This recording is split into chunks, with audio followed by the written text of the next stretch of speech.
শরীফ ওসমান হাদি একটি বিপ্লবীর নাম, এক বিদ্রোহী যে বিপ্লবী নেতা দেখিয়ে গেছেন আগামীর বাংলাদেশ কেমন হবে, আগামীর ইনসাফ প্রতিষ্ঠার বাংলাদেশ কেমন হবে সেটি কিন্তু দেখিয়ে গেছেন। আমাদের বাংলাদেশের সহ পৃথিবীর সমস্ত ইনসাফ প্রতিষ্ঠার লড়াকু সৈনিকদের একটাই দাবি, ইতিমধ্যে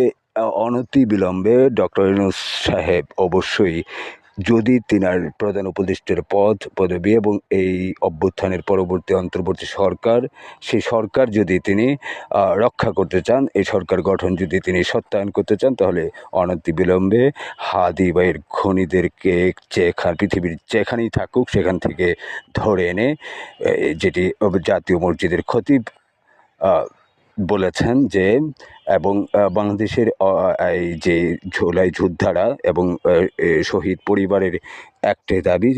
অনতিবিলম্বে সেই খুনিদেরকে এনে বায়তুল মোকাররমের সামনে দাঁড় করিয়ে ফাঁসিতে ঝুলাতে হবে।